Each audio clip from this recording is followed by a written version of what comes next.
Hello, friends, and welcome to episode 1120 of the Juicebox Podcast.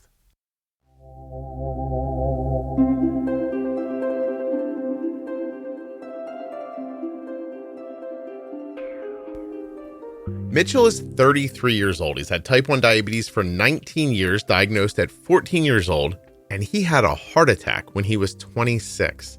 Mitchell's A1C was high until his 30s, and now he takes his diabetes much more seriously. And now his A1C is 6.6. Mitchell uses a do-it-yourself algorithm, and my editor's notes here say there's some good comedy at the end of this one. I have to admit, I don't remember. I'm going to trust Rob at Wrong Way Recording. WrongWayRecording.com. Please don't forget that nothing you hear on the Juicebox Podcast should be considered advice, medical or otherwise. Always consult a physician before making any changes to your healthcare plan or becoming bold with insulin. When you place your first order for AG1 with my link, you'll get 5 free travel packs and a free year's supply of vitamin D. drinkag1.com/juicebox. If you're not already subscribed or following in your favorite audio app, please take the time now to do that. It really helps the show. And get those automatic downloads set up so you never miss an episode.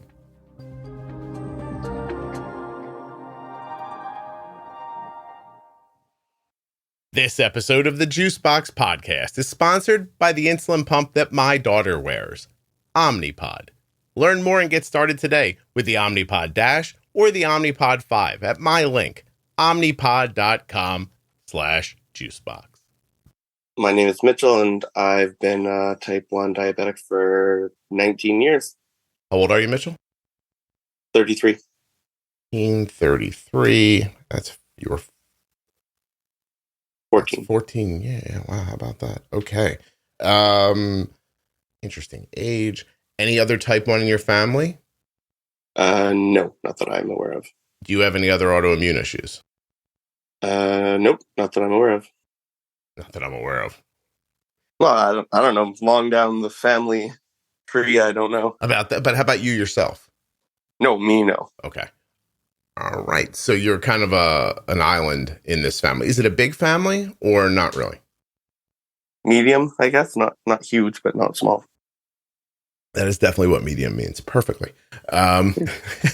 So what do you remember about getting type 1?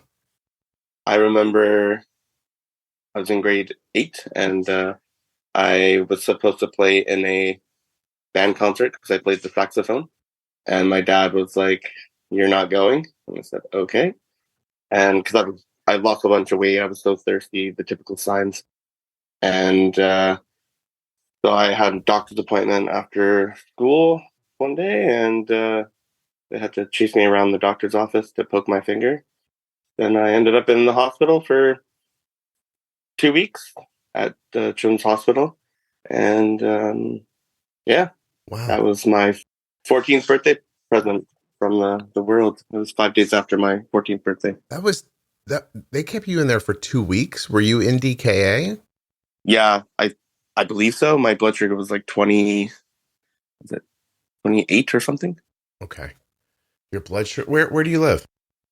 I live in Surrey, British Columbia, Canada. 28. That threw me off for a second.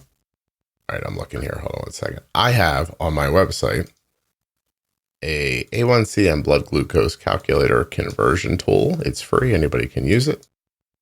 Yes, I have used it. Oh, thank you. And I'm going to use it right now. Oh, 504 was your blood sugar. 28. Okay. Mm-hmm. Yeah. Oh, nice and high. Canada changes it. Mm-hmm. They start you with what kind of insulin? I was on Humulin R and Humulin N. How long did you use those?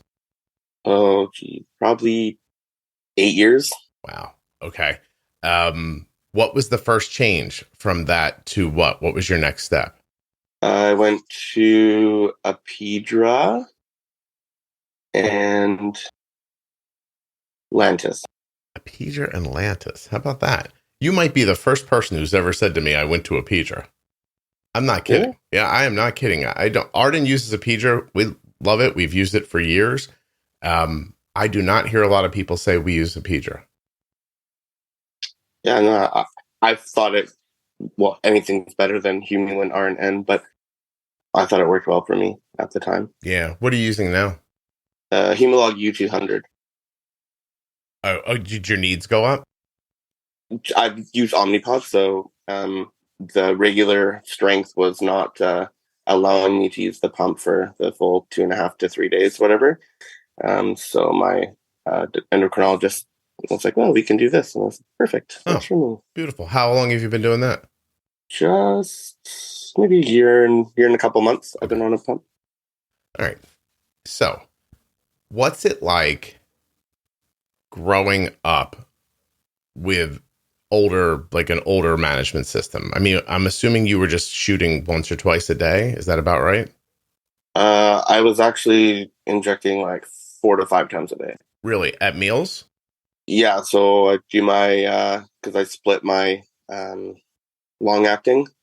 So I do that, and then I would do correction doses, and then I would also do meals and then corrections on top of that. So, okay. All right. You were covering your meals and correcting with your insulin.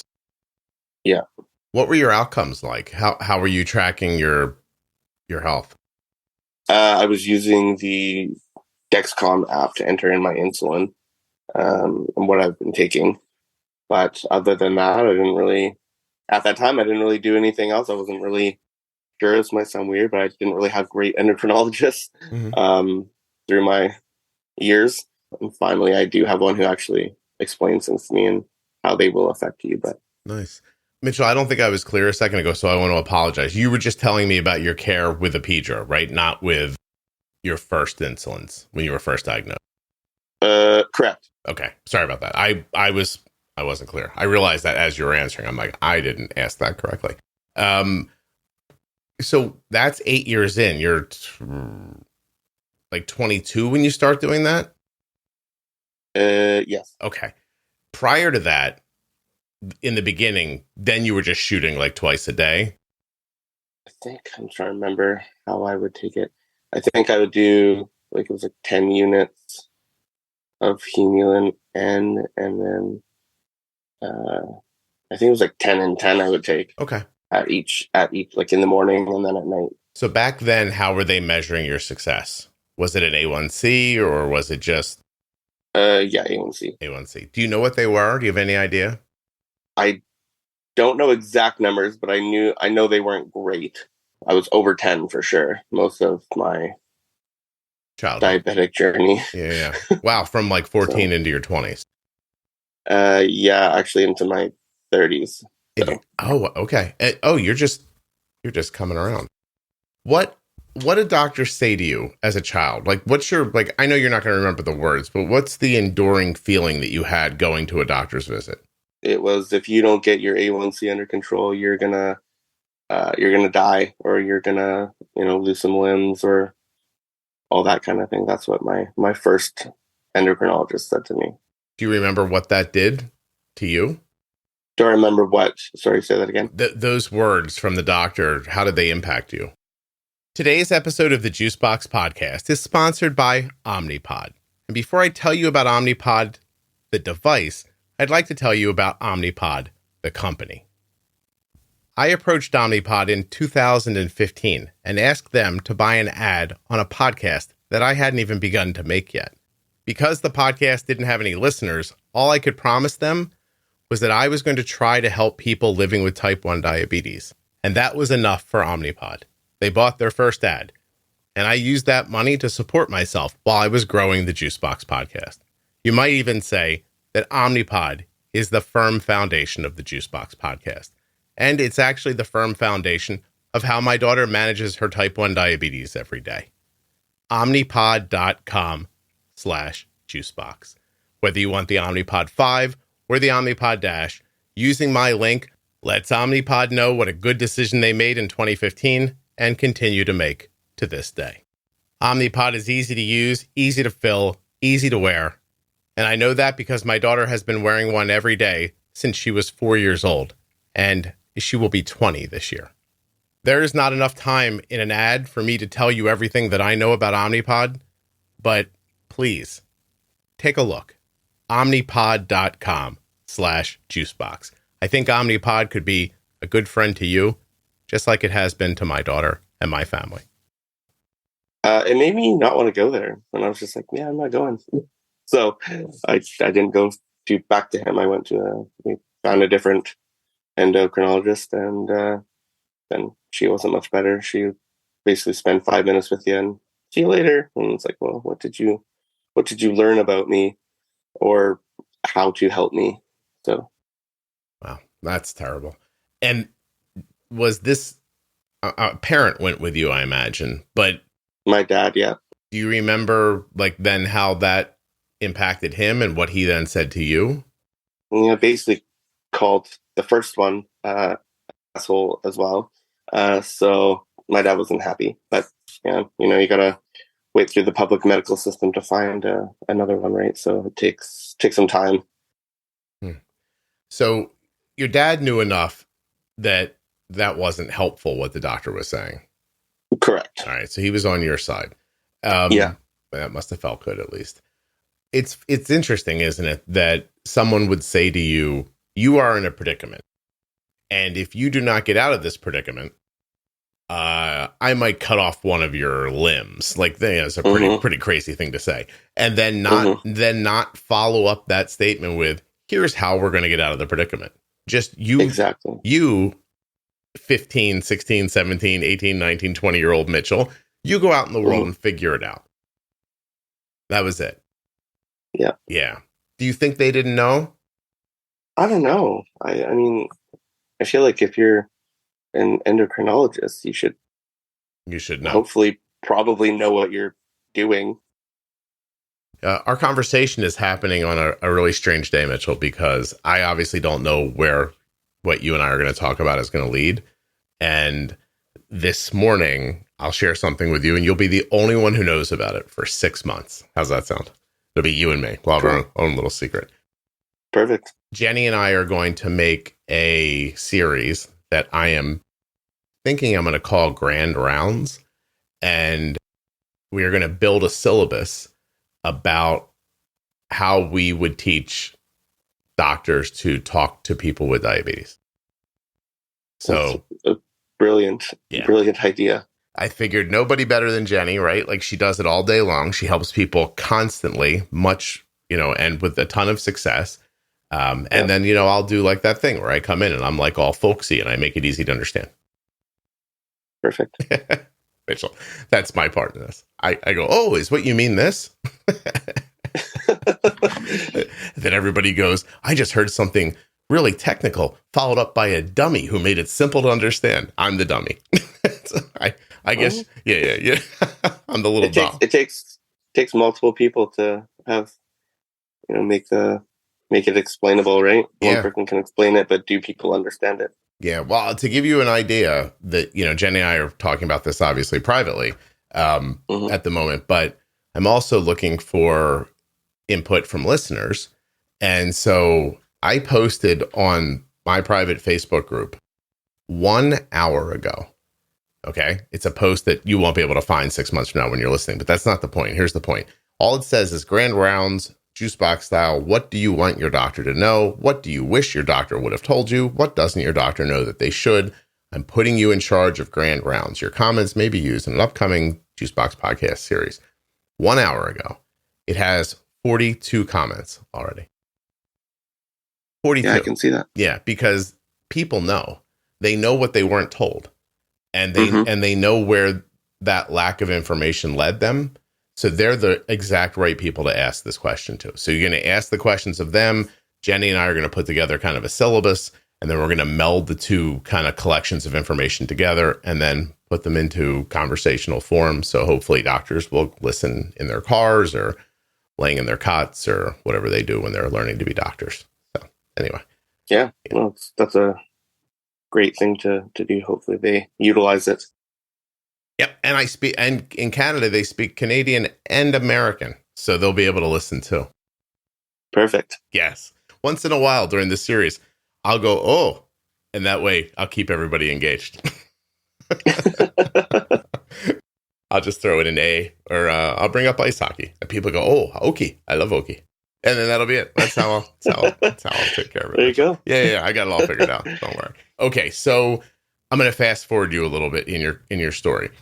That's a long time, right? If you're 33 now and you're telling me you didn't like pull this together until you were in your 30s, then I want to know what got you there. Well, when I was 26, I had a heart attack. That'll fucking get you there, Mitchell. Holy shit. Yeah. God, hold on. Mother, I got to keep writing down where I cursed. I'll just write lots of curses. That took me by surprise. Go ahead. I'm sorry. Yeah, all good. Yeah, it was March 11th of 2016. And I had, pain in my, like, in between my shoulder blade and, like, my spine, I guess. I ended up in emergency, and I was there for 9 hours, and they couldn't find anything wrong until I was just about to walk out the hospital door, and they're like, actually, can you just come sit down here? Actually, just get in this bed. And I was like, what the hell is going on? And I guess from the blood test that they took, they found troponin, and that kind of what gave them that. But I waited 9 hours before they determined what it was. And had the stent put in, and that was on a Friday. I was out by Monday. Mitchell, you took me by surprise. I'm crying a little. I'm sorry. Hold on a second. I didn't expect this. My mom passed away recently. I think I'm like extra emotional. It's a thing. Yeah. I just started thinking about Arden, and you're 26, and I thought, I don't know what I thought exactly. I felt kind of grateful that I was able to figure it out, and and I felt really terrible for you. I'm so sorry. Okay. Why don't I try to be a tiny bit professional? I'll pull myself together. That guy took me by surprise. You're like, I had a heart attack. Tears came out of my eyes. I'm by myself in a room, Mitchell. It's ridiculous. Okay. Well, anyway, goddamn. How long were you in the hospital for the heart attack and the stent? Stent was put in Friday, and I was discharged on Monday. How did they explain to you that you have a blockage when you're 26? They weren't actually sure until they did the procedure. They said it's either you have a blockage or the fluid around your heart is inflamed, and that's what's causing the pain. And I said, okay. And then they rushed me to one of the top cardiac hospitals in Vancouver. And they had to go through my groin and put in a stent, and that's how they told me basically that there was a blockage. And then they kind of give you like a piece of paper that you get when you leave the hospital that basically shows exactly where your blockage was and how blocked it was. So I was 100% blocked in my proximal RCA. And this is from diabetes, I imagine? Yes. Yeah. You know, when you started to say cardiac a minute ago and you kind of stumbled through it and you went Cardi, and my brain said Cardi B impersonator. Which I thought, that's probably not what he's going to say. They sent me to a Cardi and I went, Cardi B impersonator? No. Why would that be? Then my next thought was, Cardi B wasn't even famous back then, Scott. This is silly. Yeah, that's true. She was not. I'm a little all over the place. Mitchell, I'm sorry. It cracked me up. I don't know. By the way, it cracked me up. None of the rest of you heard it. If I don't tell you about it, then I'm just giggling over here through your cardiac story, which doesn't seem right. So I had to tell you what happened. Okay. So this is what happens. Like, for everybody listening, too much sugar in your blood, rubs, causes a hole. Your body patches the hole. Too much sugar, rubs, causes a hole. Your body patches the hole. Eventually, the patches block the pathway and heart attack. That's high blood sugar. That's what high blood sugar can do. When somebody tells you they died from a cardiac arrest from diabetes, this is very likely what they're talking about. Damage done to the muscle, the surrounding area that your body just couldn't keep ahead of anymore. And that damage usually leads to a blockage. You got it when you were 26. Mm-hmm. Wow, you were shooting 10 and 10. Maybe you should have been shooting more. At that time, I was on a Pedra. No, but I mean back in the day when you lived all those years. Yeah. All those years on just that. And people are telling you you're okay, or they're just hustling you in and out in 5 minutes in a doctor's appointment and not helping you, telling you you're going to lose a limb. Oh, wow. But people suck. Well, so is that a scared straight moment for you? What happens next? Yeah, I kind of took it more seriously.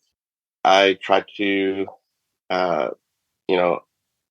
understand how much insulin I'm supposed to give myself, because nobody ever told me what a insulin sensitivity factor was, or a carb ratio, or any of that. I had no idea. I was like, what is that? So I was able to get myself like under the 10s just with MDI, but it wasn't until I was, how old was I? 30. I was 31 when I got in with called BC Diabetes, and they helped me get to where I am now with understanding what an ISF is and a carb ratio, and they helped me get on the pump and Dexcom, all that, and started me looping, and I've just recently got 6.6 on my A1C. Wow, congratulations. That's wonderful. I'm still stuck back on it took them 12 years and a heart attack to help you, but I'm gonna look forward with you, because I think that's probably a more positive way to take this conversation. That's wonderful. I'm so glad you met somebody that was able to do that for you. Do you think it was just the transition from the old ways, like shoot a couple times a day and that's that, and then you moved into a faster acting insulin, but you didn't really know how to use it, so you just sort of kept, like, somebody probably just told you back then, well, now you can, like, shoot for your meals, and if you have a high blood sugar, you can put in insulin, and that was probably the extent of your direction back then, right? Yeah, for Accumulant Arden, most definitely, but for like Apidra and Lantus, I was taking like 45 units of Lantus, and then it was like, take 10 units every time you eat. Well, clearly that wasn't enough. So that was kind of the instructions I got. But little do you know, that's not the way it works. Yeah, wow. If somebody tells you that's what you do, then why would you think differently? Yeah. Yeah, wow. Part of me feels like every doctor's office should recall every one of their patients using insulin right now, call them in and sit them down in a big room and go, hey, listen, it is possible that some of you got bad advice. Let's start over. Here's the math to figure out your insulin to carb ratio. Let's do that all together now. Get out a piece of paper, shall we? Like, that's, yeah, wow. How about that? It's terrible. Yeah. Oh, wow. So you're looping, did you say? Yeah. Well, I'm on IEPS right now. No kidding, man. Okay, so you get moving in that right direction, and really the big thing here for you is you need to understand, I don't know what I'm doing. Like, so did you think you knew what you were doing up until that heart attack? Kind of, but I don't know. It's hard to explain. Like, I was just doing what was instructed to me, but I knew my numbers weren't good. And then I got fed up and kind of stopped checking my blood sugar up before the heart attack. Yeah. And yeah, because I was just frustrated. And I mean, you kind of get to a point where you're like, well, I don't know what to do, because like you feel crappy because your blood sugar isn't high, but you're just following the direction that you were given. And then, I mean, I also think a lot of people don't understand how insulin works, and they are afraid of it. I used to be afraid of it, but I've learned not to be. And I'll be honest, some of it was to do with your podcast episodes about not being afraid of insulin, but understand the seriousness of it. Okay. Well, I wasn't trying to get to a plug for the podcast, but I appreciate you telling me. Yeah, that's honest truth. I used to be always like mealtime insulin. I was like, well, if I get myself too much, blah blah blah. But that was seriously, it did help. No, I'm glad. Thank you for telling me. Also, I would imagine if you're afraid to give yourself too much, the specter of what happens if you don't never feels real, but the heart attack makes you go, oh, this is what happens. And now I'm afraid of having a heart attack. Yeah. Yeah. So you found something you were more afraid of. Oh, that makes sense. But it wasn't having your leg dismembered. Isn't it interesting? Like, you had to have a real life. My point is, you had to have a real life experience to feel the impact. Like, just someone saying it to you, even trying to be scary, like that didn't scare you. That just said, oh, I'm going to stop listening to this person. Yeah. Yeah. Okay. Well, that makes sense. You're Dexcom G6 now? Correct. And how, like, tell me now about looping. Do you understand it, or do you just have it set up and it's working for you? Like, I'm trying to figure out, like, how far did you go into this whole, like, I need to understand this thing? Did you get somebody to set it up for you and it works and you're happy, or did you dig way in? So I did build Loop myself, just on a free subscription. I wasn't about to spend $100 on it if I couldn't do it. And I was able to successfully build Loop. And then for a couple of weeks, I was building every week, because you only have the 7 days, whatever, with a free membership for the Apple developer account. And then I got in with BC Diabetes, actually set me up on Loop. They built it for me and all that. And gave me my settings, whatever.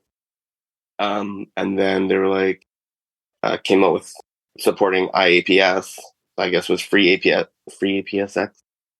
Next generation is what they called it at the beginning. And then now it's called IAPS. And they kind of give you your base settings, but I definitely have tweaked it to my advantage. Because, everyone has a base, but that doesn't mean it's going to work for you. Yeah, of course. Hey, you keep saying BC Diabetes. Is that like a cash pay doctor that you go to? No, it's publicly funded, but it's just like it's a special. There's 3 endocrinologists in there, and they have like what do you call them? I can't think of the name. There's a bunch of case managers. Okay. So it's just, you get in faster and you actually get way better care. I've never had that kind of care from an endocrinologist ever. So, well, I mean, the model seems like it's working really well for you. They're obviously up to date on the information they have, and you're doing so much better. I wonder why this isn't more widely adopted across the country. Yeah, I don't know. Yeah. I only know that of this place in BC, so I don't. I hope other provinces in our country have something like that. Well, that would be great. I mean, you've heard the podcast, right? Like, the more north you go in Canada, that seems to be the less maybe help you get. I mean, that's anecdotal at best from me talking to people, but that sort of seems how it feels. Then there's some provinces that, provinces. And there's some of them that, and there's some of them that are still giving out like old timey insulin to people.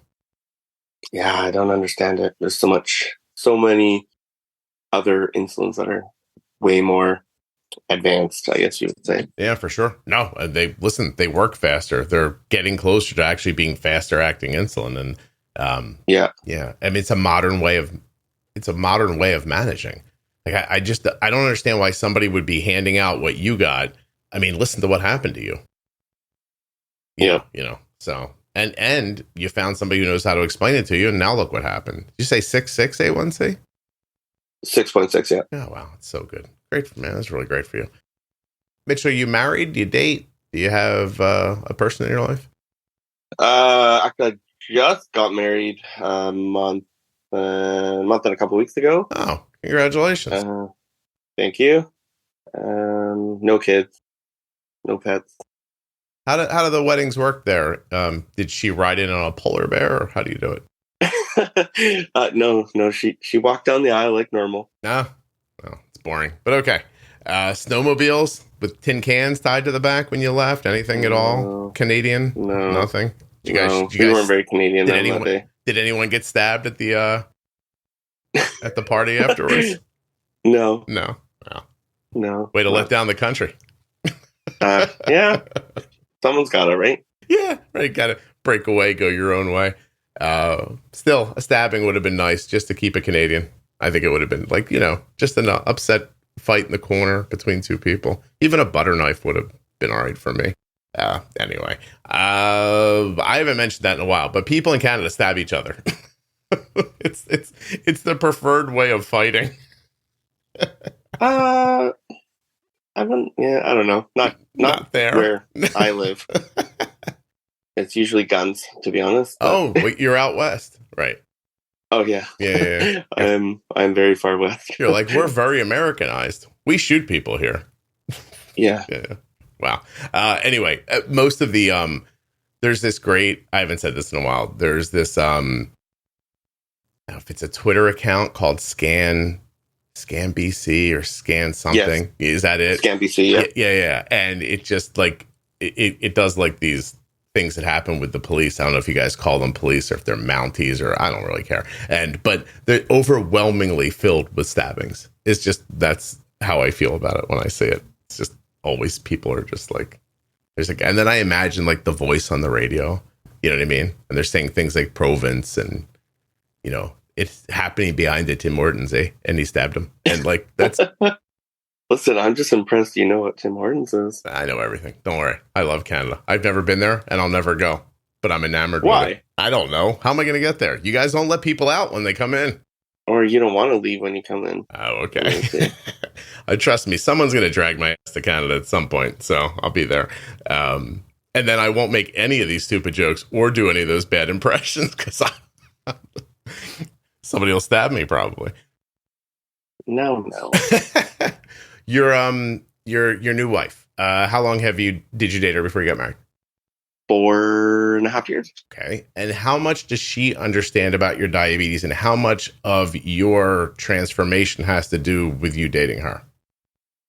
She doesn't really, I don't know, she doesn't really understand like what a pump does and what a Dexcom does. Okay. Because she gets them mixed up all the time. I tried to explain it to her and educate her, but it's slow progress. Do you want her to understand, and does she want to understand? Oh, I most definitely want her to understand because, I mean, if something was to happen, at least she should know what to do. Mm-hmm. She understands, low blood sugar, the alarm from Dexcom, and she's got, juice boxes scattered all through the house. But yeah, it would be, if she had a little bit more education about diabetes, be probably good. Yeah. And is that something you guys talk about, or is it just something you kind of slip in when you get a chance? No, we talk about it. Okay.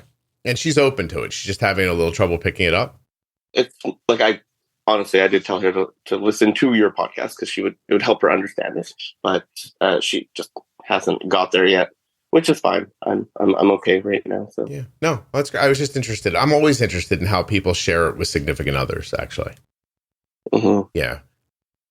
What kind of work do you do? I'm not asking you where you work, but like vaguely. I am a supervisor at a grocery store. Okay, and does it impact your day-to-day work? No, I wouldn't say it does. I kind of don't let it. Sometimes, low blood sugar, I have to go eat some food, but that's probably the extent of it. Okay. Yeah, so it doesn't get in the way too much. Is your job not particularly physically demanding? Can be. It can be a lot of physical, but it can be a lot of mental as well, and just being on your feet for 8 hours straight. And the loop keeps up with running it. Around. Loop keeps up with it pretty well for you. I'm sorry, you're using. I know they just changed the name of it. Tell me again. I'm going to write it down in front of myself. IAPS. IAPS, yeah. It does pretty good. Sometimes it'll bring me a little bit low, and then I just cut my basal 50% and for half an hour, and then it's fine. I watched Arden last night. We had it was the 4th of July. That's a holiday in America. You probably don't know that. Yes. Yeah. And we were at a thing, like a picnic thing. So as we got home, like 9:30, 10 o'clock, she was just starting to drift lower. And she wanted to get like a shower. And then she wanted to eat. She's like, I'm really hungry. And I'm like, okay. She goes, but I want to get a shower first. Okay. She goes, but I'm not going to make it through the shower like without eating something. She goes, so I'm going to eat this cookie so I don't die. And then I'm going to get a shower. Then I'm going to come back down and eat something. And I went, okay. It was just very interesting to see how it's just part of her life. Like, she didn't say like, oh, this is ruining my evening, or I really want to get in the shower first, or, or I'm going to eat. She's like, this is how this goes sometimes.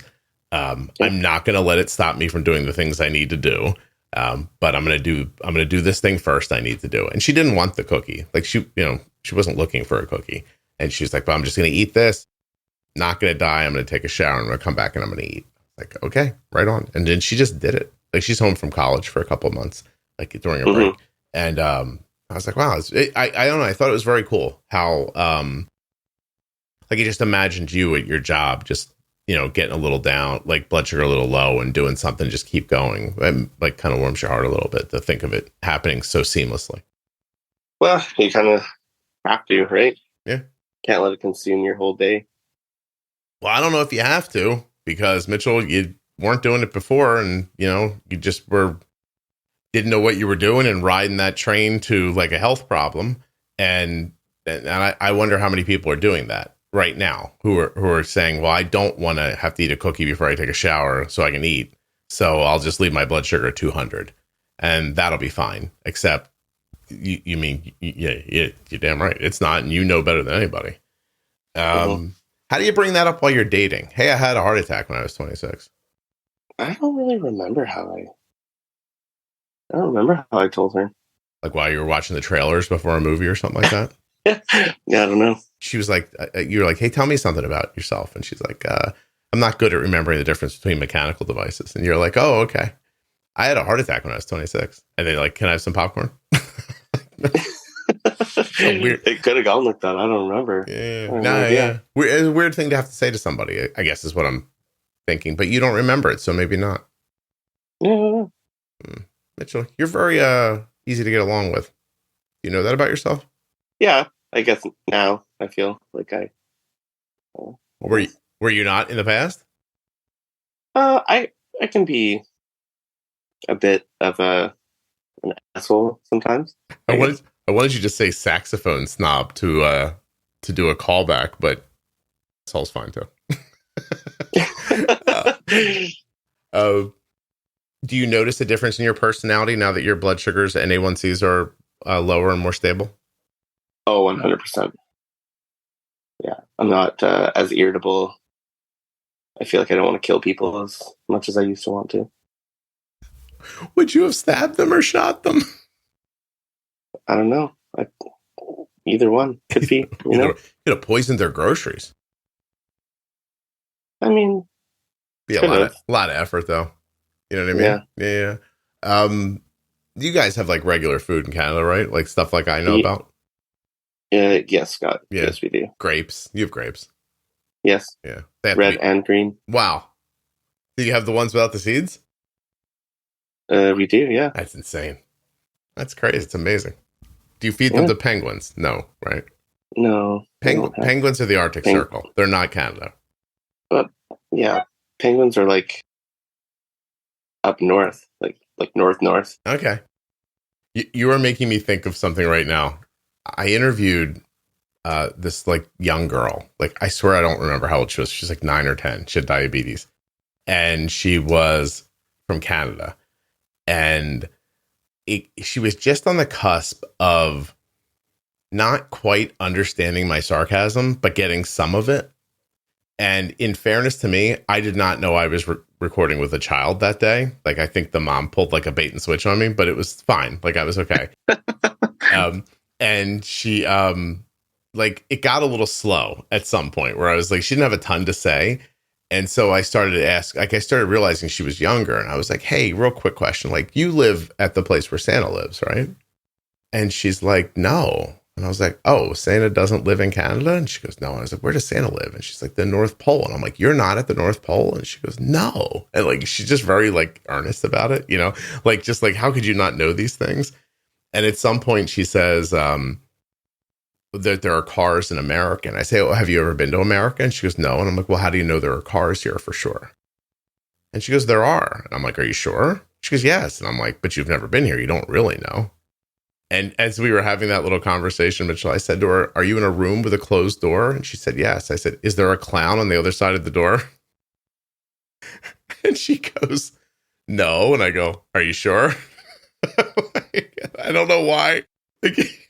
And she goes, I guess not. I was like, all right, there's your thought. There's your lesson in critical thinking for today. And later, my wife is like, do you think she sat there like scared that there was a clown on the other side of the door? I'm like, I don't think so. Maybe. Yeah, maybe. Well, she seemed fine. At the end, she was happy. That's all that mattered. Anyway, I don't know why I told you that, other than I'm starting to think I have to dig that episode out and put it up sooner than it's supposed to come up because I want to hear it back now. I want to hear the moment where she, by the way, really resigned herself and said, I guess I'm not sure if there are cars in America. I've never seen them. And I was like, good for you. And then I said, there are. But, Well, oh my gosh. Your parents, you talked about your dad earlier. Is he still around? yes. He is. How much of this transformation and this journey is he aware of? Well, my dad is actually a type 2 diabetic that takes insulin as well. Mm-hmm. So I try and bring it up to him so that. Mitchell, did you just walk into a tin can? No, I'm just walked around my house. Oh, stop doing that, Mitchell. Okay. Run back to the place that worked. No, but if you have to do something, am I stopping you from like getting a juice or something like that? Well, I was walking towards my kitchen. Oh. And my kitchen's like a room, not like a. Yeah, my kitchen has a door, so it's very tiny, but that's okay. Is there a clown in the kitchen? No clown. I can't begin to tell you how like poor your audio quality got just now. I'm sorry, I couldn't hear you. You had completely gone away. Are you okay? I'm okay. Okay. All right. So your dad has type 2 diabetes. He manages it with insulin. What does he know about this whole journey you've been through? Is he still involved at all? No, I wouldn't say he's involved. He asked me the questions like, "Oh, what's your A1C?" and that kind of thing. Not involved in the management part at all. So if I grabbed your father and I said, "Hey, your son uses IAPS," he would not know what that meant. He would, Okay. because I kind of trialed him on it for a couple of days to see if it would work for him, Mm-hmm. which it did.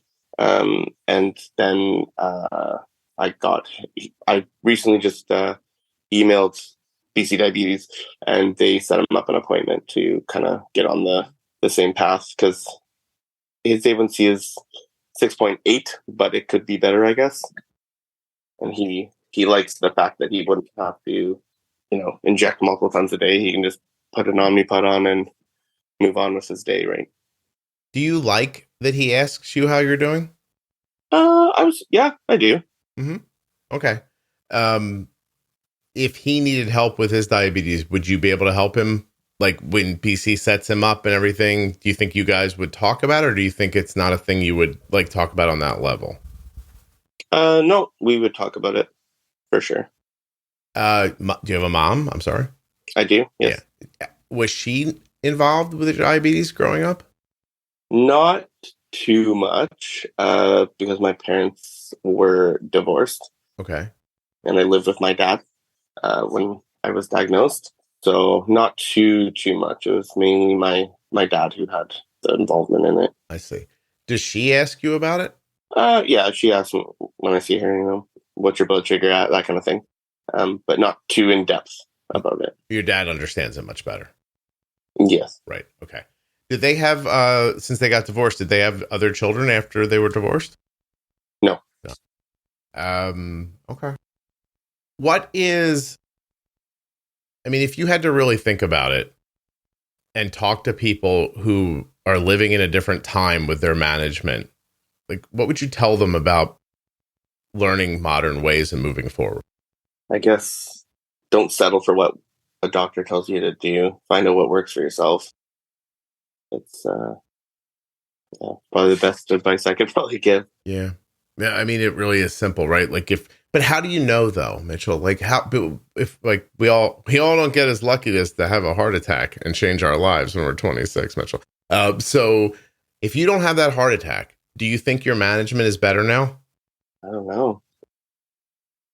I would like to say yes, but I don't know. There's no way to know. Yeah. I'm trying to figure out, like I'm asking you an unfair question that you don't have the answer to, but I'm trying to figure out, how do you take someone who is stuck in a subpar situation, doesn't know it's a subpar situation, but is only going to find out when they have a health emergency that may be, it may be too late by the time they get to it. Like, how do you reach that person and tell them, hey, I know you think this is okay, but it probably isn't.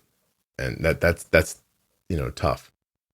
I feel like you reach that person by explaining things more in depth, not just the standard, whatever the standard may be, right? Like, I didn't know what an ISF was. I didn't know what a carb ratio was. And truthfully, if I had an understanding of those things, I'm pretty sure my management would have been a lot better. But because I didn't understand, how much one unit takes care of in my blood sugar, I had no idea. I was like, what? So I'm pretty sure that would have helped me, and I probably wouldn't have got into, having a heart attack. Yeah. I don't know, but I would assume, hopefully, that I wouldn't have had that if I had the proper tools. Building blocks, tools, even a basic understanding that allows you then to see the world around you and then apply the bit that you know and say, oh, wow, like I see how this would help that. And, I have a hammer, but I don't have a screwdriver. I'll go find one because I'm seeing that I shouldn't nail in this screw. I should turn it in. Like, I'll go find more tools. So that self-exploration that you would get to take if you just had enough information to get into the game. Wow. Mitchell, you don't know how weird it is that you, like, to hear from another perspective, because your perspective is, of course, your own. But how strange it is for me to hear that you had this thing given to you, this type 1 diabetes, and all that we all know goes into needing to do to take care of it, even on a basic level, and that you were just existing in it without any of that knowledge is fascinating. Mm-hmm. You know what I mean? Yeah, it sucks that I wasn't given the full opportunity to be in control. Yeah, it feels like I don't know. It feels like we went out into the future, into Star Trek times, when there was just peace and prosperity, and we picked somebody up and brought them back to Europe in World War II and just drop them in the middle of a battlefield and just let them walk around in a completely alien place where everything's trying to kill you, and they don't know that's what's happening. And you somehow like wandered through it for a long ass time before a mortar caught you. Mm-hmm. That's crazy. It really is nuts. Like, I don't know another way to communicate how insane that feels to me. And I feel bad saying it to you because I'm assuming it could make you feel badly, but I don't mean for that to happen. But it's just there are still doctors doing this today, is my point. I know. Yeah. Yeah. And it boggles my mind. I'm just like, how? Yeah. It's 2023. Like, tell people what they need to know in order to manage themselves properly. Mm-hmm. Mitchell, I will say, this is not a brag, but this podcast is reaching more people with diabetes probably than any other thing that exists. Right. And I still only reach a small fraction of the people who use insulin in the world, even in the country. Like, take your like pretend country out of it. Just think of America for a second, right? Like, if like I'm only reaching a small percentage of the 1.9 million people, I think the number is, that have type 1 diabetes. Mm-hmm. And this podcast is reaching more people than anybody else. Like, so the point is, like, all those other people who are in some version of wandering around in Normandy and thinking they're in 2020, I don't know, 3050 or something like that. It's just, it's terrible. And it's so fixable. I mean, we know who everyone is. They all go to doctors, right? Doctors know who everyone is who has type 1 diabetes for the most part, right? I know there's probably not many type 1s that don't see a doctor. And so, how can they just let them walk around like that? Yeah, I don't know. I don't understand it. It's upsetting. And because of what I told you earlier, this thing that we're talking about behind the scenes is like, it's right in my mind today, and then you come on and tell that exact story. And I'm like, see, this is how prevalent it is right here. I mean, sure, you're from Canada and, I mean, your doctor's wearing a hat made out of a beaver pelt, but it doesn't mean they didn't go to medical school. Well, never know. No, I have a sometimes you'd think they didn't go to medical school just by the way. Let's forget talking about this diabetes, Mitchell. I'm going to help you set up this trap. We're trapping, sir? Yes. We're going to get a bunch of pelts and then we're going to sell them in town and buy whiskey. Okay. Perfect. Can you imagine? I hear there are cities in Canada, but that's how I imagine it when I think about it. The doctor who's also... We're kind of like Vancouver is like similar to like Seattle. Yeah, it seems like a lie. What you said? We have to come to Canada and find out. I can Google it and everything, but again, they're just pictures. They can doctor the pictures. I don't know if you've heard of AI or not, but... I have, yes. Yeah. Hold on. I'm going to Google a Vancouver city right now. Just going to say Vancouver City. Oh. Well, yeah, but there's a mountain in the background. Yeah, it's probably like Mount Seymour or Cypress Mountain. Oh. Yeah, it looks like Sim City. Like somebody built a city next to a mountain because they thought it was pretty. It is pretty, by the way. Yeah, it is. There's a whole article here about what it would be like to move to Vancouver. There you go. I'm not going to read it. Anything longer than a 10-minute drive is considered far. Is that a fair thing? Yeah, I would agree. I don't like to drive that long. There is traffic, but it's always moving. There's no standstill traffic. Oh, no, not here. It's always like bumper to bumper. Weed is everywhere. Yeah. You smell it walking around? Sometimes. Yeah. You smoke weed, Mitchell? And you want to say on the podcast? No, I'm not really into smoking weed. I eat gummies, like CBD gummies. Mm-hmm. For relaxation or to get high? Just relaxation. Gotcha. I feel like I'm past the point of getting high. I just need to sleep. Mitchell's like, I'm in my 30s, Scott. I don't have any time for fun. I just need 8 hours of sleep. Yeah, well, that's what getting old feels like, Mitchell, right there. Yeah, 100%. Like, I'm not looking for fun. I just need rest. But the new wife, she's loaded, right? She can't remember the difference between a Dexcom and an Omnipod. So, well, yeah, she gets them confused. She gets them confused. Listen, I have people in Arden's life for decades, almost, and they still are like, this, she's low. Do you need insulin? You're like, no. Yeah. Sorry. No, quite the opposite, actually. Do you think she wouldn't like me? Is that why she won't listen to the podcast? I mean, we have listened to it, like both of us together when we're driving somewhere. Mm-hmm. But she hasn't started from the beginning and actually listened fully, Tell her I have bills, and if she were to download it on a new phone, it would be another listener for me, and then everything she listened to, I'd get another download for, and then I could continue to sell ads. And it was just is she like a common sense person? Yeah. She's common sense is good. Yes. Hit her with that then. Make her feel bad for me. Maybe that'll get her going. Say, look, this guy's starving. Just turn your phone on. What are you doing? I'll pitch it to her. Yeah. Get her on the phone right now. I'll talk her into it.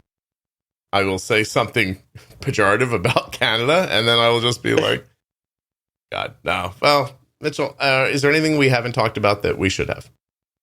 I don't think so. I think yeah, that's good. Yeah. Are you happy with how our conversation went? Yeah, I didn't. I don't know. I've never been on a podcast, so I wasn't sure what to expect. But Was this about what you imagined? it's what I imagined, I guess, for being on your podcast. Just because I've listened to a lot of, probably like 80% of your full library, I guess. Mitchell, thank you. Thank you very much. I appreciate that. So, yeah. Sincerely. Yeah, this is not NPR. I'm not like, today we're speaking with Mitchell. He's had type 1 diabetes since he was 14 years old. And he's going to tell us the story today of his heart attack, his new marriage, and Vancouver. Yeah, I don't, if I heard something like that, I'd shut it right off. I'd be like, oh, I can't hear that.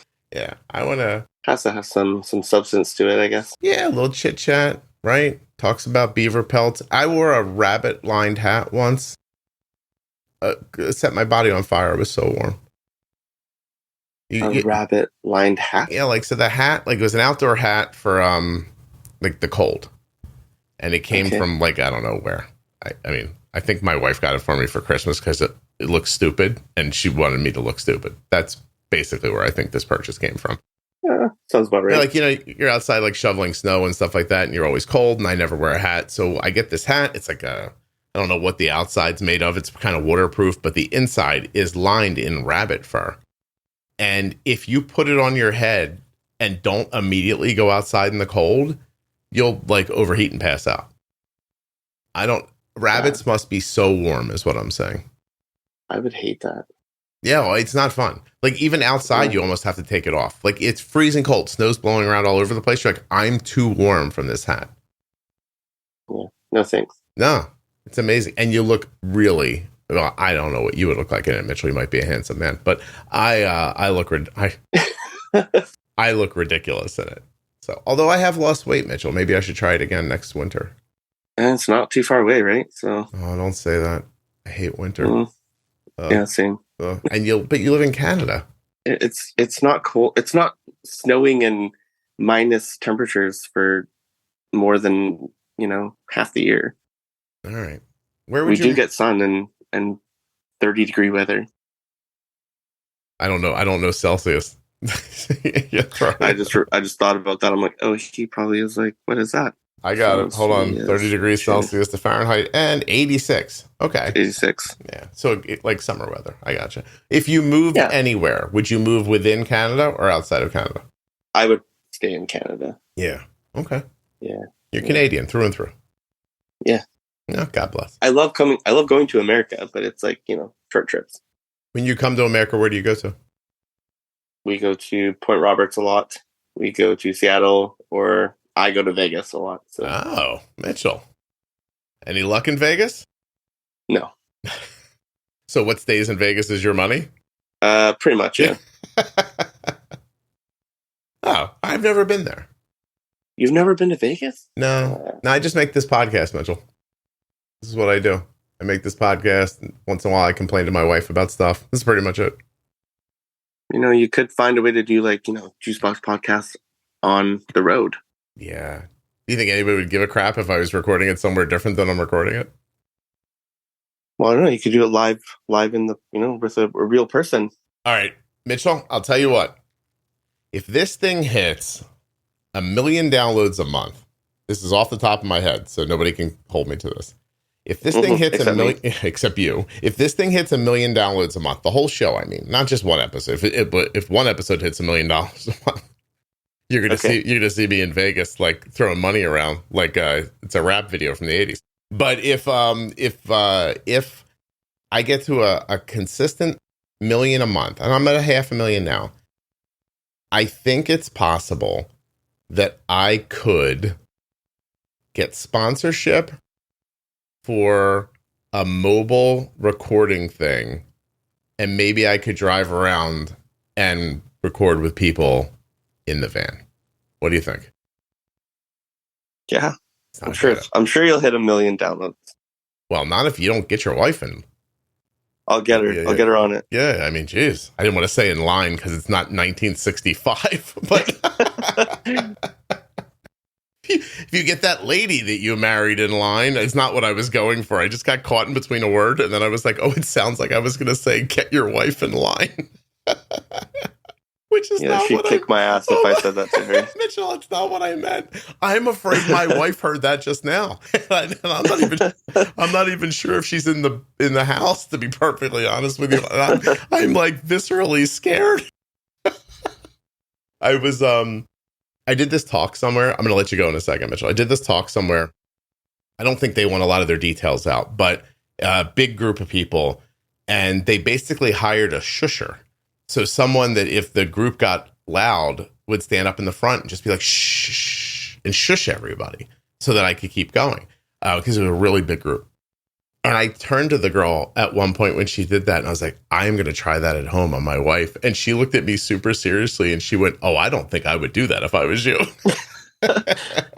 Yeah, those are probably very good words that she spoke to you. Can you just imagine, Mitchell, like if you were in the middle of a conversation with your brand new bride, and she was upset, and you trying to be funny just went, shh.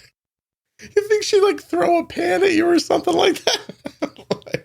Oh, I'd be dead. Oh my God, my wife would definitely stab me. Like, we're not even in Canada, and she would definitely do it. You know what I mean? My God. Beaver pelt. I'd be a pelt when it was over. Where's Scott? Well, we turned him into a hat that I wear now when I'm shoveling snow. Doesn't keep you warm, but it makes me laugh. All right, Mitchell, you're terrific. Give me a second, okay? Yeah, no problem.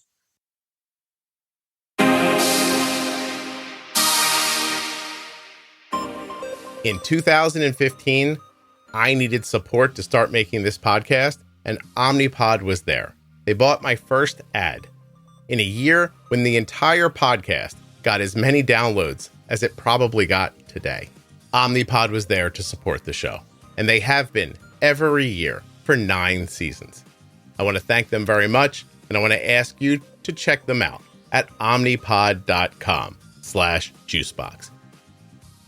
If you're not already subscribed or following in your favorite audio app, please take the time now to do that. It really helps the show. And get those automatic downloads set up so you never miss an episode. The episode you just heard was professionally edited by Wrong Way Recording. wrongwayrecording.com. Thank you so much for listening. I'll be back soon with another episode of the Juicebox Podcast.